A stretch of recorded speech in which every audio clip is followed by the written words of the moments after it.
dan ini saya bagian dari upaya perlindungan konsumen, dan memang upaya skincare atau kosmetik abal-abal ini sudah lama kami sampai kami rekomendasi ke Presiden, ke BPOM, Kementerian, semua saya rekomendasi, Kapolri sebenarnya, tetapi bahwa puncaknya di 2024 dan 2023 ini meledak memang karena mungkin pertarungan yang luar biasa kan gitu dari para pemain-pemain yang tentu ini mungkin BPOM jebol kan gitu. Jadi kami terus mendampingi BPOM, kalau ada sesuatu yang ini kami tentu akan terus mendampingi, ada sesuatu yang kami rekomendasi tugas kami kan gitu. Jadi terima kasih hari ini Komisi 6, dan tentu dengan keputusan tadi yang luar biasa kami bisa koordinasi dengan Polri, kami bisa koordinasi dengan LPSK sebagai saksi-saksi, nanti barangkali ada intimidasi dan sebagainya.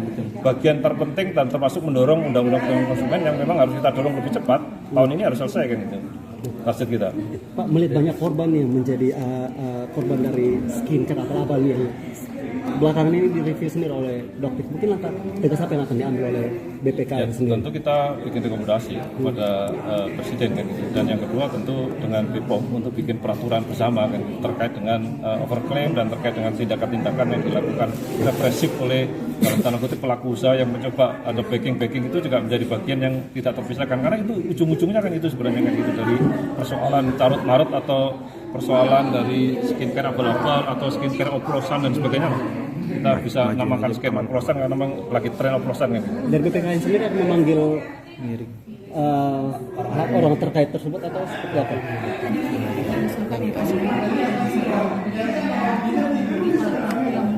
Ya, kalau memanggil kami sudah pasti kita panggil kan gitu. Karena itu. Jadi tadi mungkin dokter menambahkan bahwa yang seperti yang teman-teman ketahui bahwa dokter sudah melaporkan saudara RL ya inisial. Tapi sebenarnya kalau di ruangan sini boleh ya menyebutnya ya. Bebas atau? Ya kalau di sini bebas ya, Richard dengan DNA Salmon dan WT. Dan ada lagi satu bukti lain yang sudah dokter laporkan ke Polda Metro Jaya. Dokter mohon dari pihak Kapolda, dari Bapak Kapolda, dari Diskrimum ya untuk segera menindaklanjuti. Karena prosesnya juga agak cukup lama, mungkin karena banyak saksi yang dipanggil.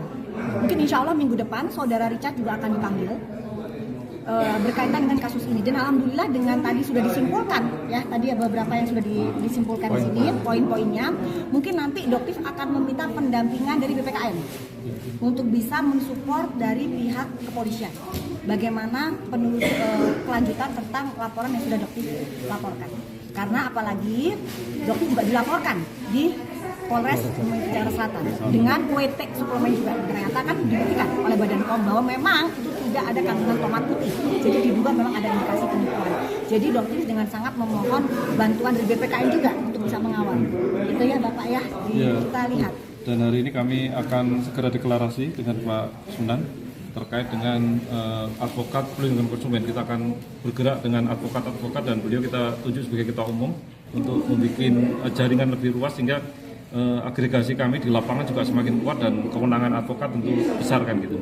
Saya sedang dengar pendapat hari ini apakah BPKN akan memanggil para pelaku usaha yang merugikan masyarakat? Kami tiap hari memanggil pelaku usaha kan gitu, tetapi kan tidak bisa menyanksi. Yang bisa menyanksi adalah BPOM kan. Jadi panggilan klarifikasi, bagaimana hanya seperti itu, dan kita rekomendasi sifatnya. Tetapi untuk sampai ke penindakan ya tentu kita koordinasi dengan BPOM. Itu masih kewenangan kami. Maka hari ini kita dengan undang-undang ini kita berharap kita punya kewenangan lebih, punya penyidik, punya bisa memanggil, bisa menutup pakai apapun sampai ke urusan-urusan pidana.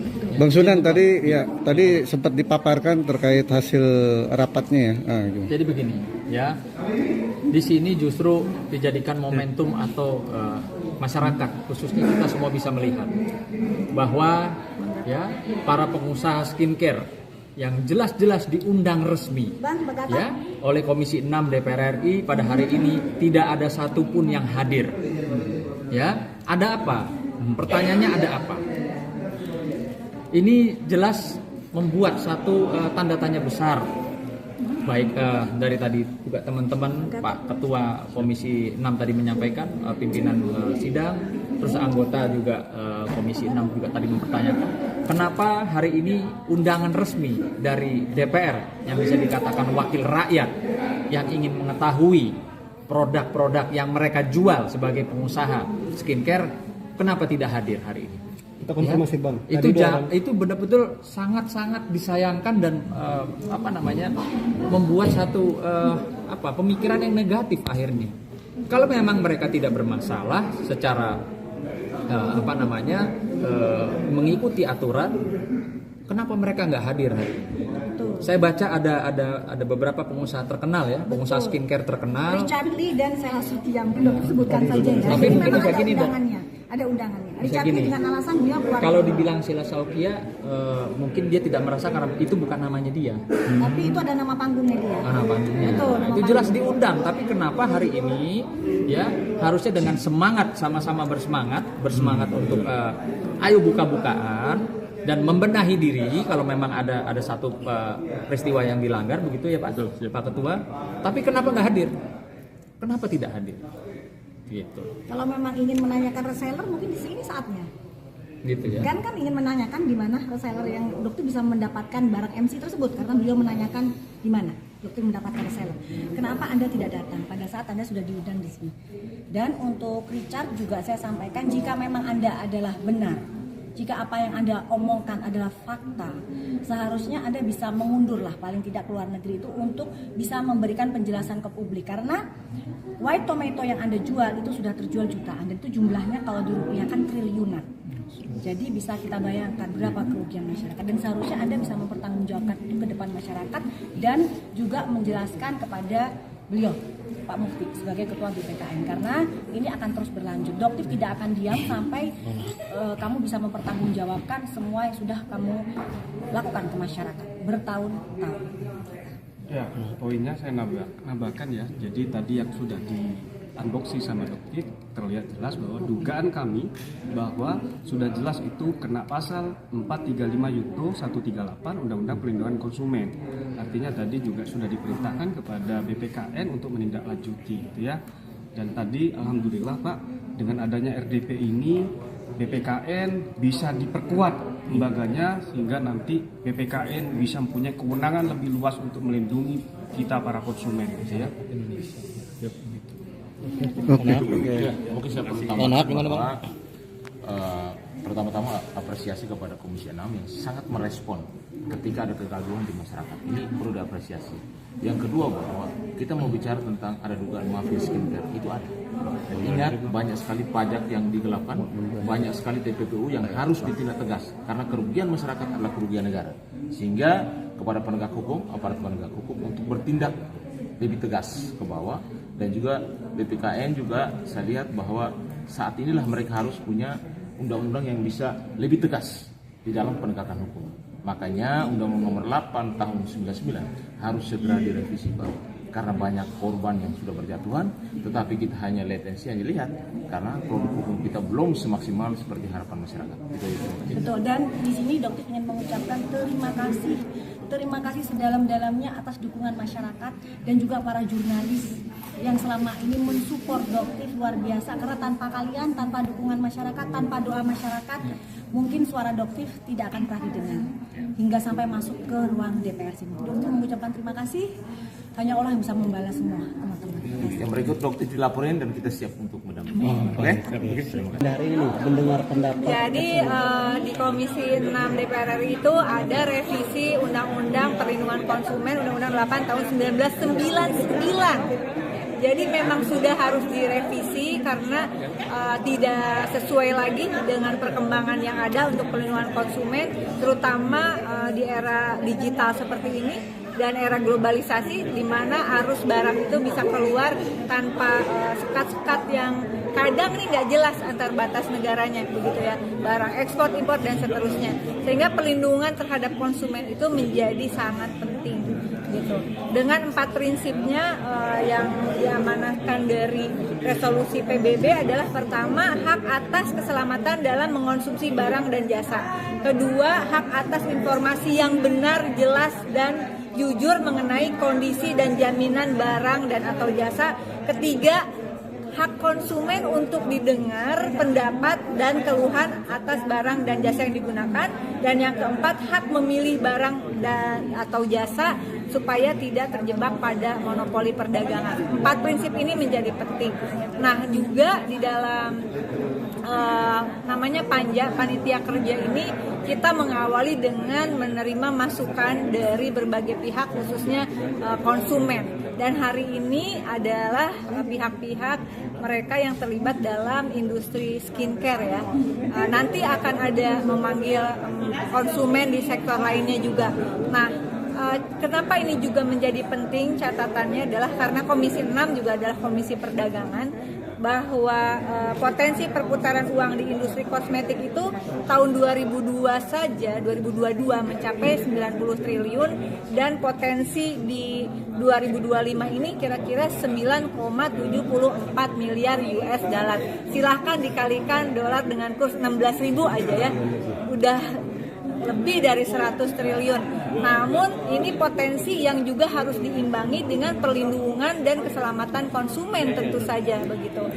Sehingga saat ini semua tahu terjadi pro dan kontra ya di dalam bisnis skincare, dan ini menjadi masukan penting bagaimana kemudian ada di dalam Undang-Undang Perlindungan Konsumen itu bagaimana Badan Perlindungan Konsumen Nasional nanti bisa berkolaborasi terintegrasi dengan BPOM, kemudian dengan BKPM juga, dengan online khususnya tentang online single submission. Apakah mereka telah terdaftar di OSS? Apakah OSS ini juga sebelum dikeluarkan izinnya tidak serta-merta, tapi benar-benar diperiksa dulu nih perusahaan-perusahaan udah prudence nggak gitu, udah benar atau belum kayak gitu. Dan kemudian juga terkait penegakan hukumnya adalah pentingnya Badan Perlindungan Konsumen Nasional ini bisa berkomunikasi secara aktif dengan LPSK, dengan kepolisian dan yang lain-lain begitu. Nah, sehingga kalau untuk yang kasus sekarang skincare, maka tadi sudah menjadi kesimpulan rapat adalah bahwa Komisi 6 DPR RI mendukung atau mendesak Badan Perlindungan Konsumen Nasional untuk segera berkomunikasi dengan lembaga perlindungan saksi dan korban agar mereka yang tadi prinsip mendengar keluhan dan sebagainya para konsumen ini menyuarakan hal-hal positif di dalam persoalan industri skincare, jangan sampai kemudian malah mengalami intimidasi, somasi dan seterusnya, sehingga perlu ada langkah cepat dari BPKN untuk segera ke sekali lagi lembaga perlindungan saksi dan korban. Nah, kemudian yang terakhir adalah mendukung BPKN untuk segera berkoordinasi secara intensif dengan Kepolisian Republik Indonesia terkait penanganan kasus-kasus pelaporan, dan tidak menutup kemungkinan juga untuk berkomunikasi dengan Propam, Divisi Propam Republik Indonesia, agar mengawasi penyelesaian kasus-kasus skincare ini jangan sampai menjadi ajang jual beli perkara. Jangan sampai, tidak menuduh ya. Oh, pada awalnya gimana Teh? Itu Teteh yang merasa resah dengan keluhan publik hingga akhirnya Teteh yang mengajukan kepada pimpinan untuk enggak, memang dipanggil, nanti ada bergilir juga industri yang lainnya. Ini karena atas keresahan masyarakat selama ini. Ya, dan ini adalah menurut saya awal yang bagus di awal periode 2024-2029 DPR RI, bagaimana suatu pembahasan undang-undang itu diawali dengan mendengarkan keluhan masukan dari masyarakat terkait, sehingga tidak ujuk-ujuk kayak abrakadabra langsung keluar undang-undang begitu dalam proses hitungan hari. Nah, di Komisi 6 ini alhamdulillah pimpinan dan anggota membuka ruang undang-undang yang menjadi tugas politik legislasi Komisi 6, yaitu revisi Undang-Undang Perlindungan Konsumen, diawali dengan mendengarkan aspirasi dan masukan dari para pihak, pakar dan juga masyarakat yang terkait terdampak jika undang-undang itu disahkan. Berarti kan diundang siapa aja tuh? Yang diundang hari ini siapa aja harusnya hadir tuh? Diundang kalau informasi dari sekretariat ya, karena kan sekretariat dan tenaga ahli Komisi 6 yang mencari siapa yang harus diundang. Karena ini adalah temanya skincare, untuk perlindungan konsumen skincare, ada beberapa dokter yang diundang gitu ya, tapi sebagian tidak bisa hadir. Menanggapi yang tidak hadir bagaimana Teh? Saya tidak dalam kapasitas menanggapi yang tidak hadir. Yang penting kasus skincare ini bisa diselesaikan dengan secara adil ya. Kenapa spesifik soal propam ketimbang direktorat polisi yang lain kan? Juga polisi, tapi kan polisi kerjanya diawasi sama propam. Tadi kan juga termasuk yang konsisten dari anggota komisi yang dari awal ikut rapat sampai simpulan disebutkan juga ternyata masih ada di ruang sidang ini gitu. Bagaimana Teh ceritanya? Dalam rangka ngabuburit. Ya, karena memang harus sampai selesai. Memang biasanya juga begitu. Tapi kan tadi juga disebut Kan bisa ngelihat IG saya live setiap rapat. Memang sebaiknya kalau nggak ada hal yang darurat sampai ke kesimpulan, karena kalau nggak kesimpulannya nggak kita awasi, mungkin poin-poin penting yang kita usulkan tidak menjadi putusan rapat. Ya, tapi melihat ini Tadi kan kita mitranya adalah Badan Perlindungan Konsumen. Jadi kita mendesak Badan Perlindungan Konsumen pertama adalah segera berkoordinasi dengan Lembaga Perlindungan Saksi dan Korban untuk adanya perlindungan bagi konsumen dan siapa saja yang mengungkap kebenaran ya tentang bisnis skincare ini. Tadi ada yang kelewat juga, saya secara pribadi mendesak aparat penegak hukum untuk menelusuri bisnis skincare yang terindikasi ada kejahatan perpajakan dan tindak pidana pencucian uang. Yang ketiga adalah mendukung Badan Perlindungan Konsumen Nasional untuk berkomunikasi dengan Kepolisian Republik Indonesia dan juga mungkin dengan Propam kalau diperlukan terkait penyelesaian kasus-kasus yang menyangkut pelaporan skincare di kepolisian itu, penyelesaian kasusnya bisa sesuai dengan prosedur hukum yang adil gitu ya. Jadi jangan ada permainan jual beli perkara kasus skincare. biasa.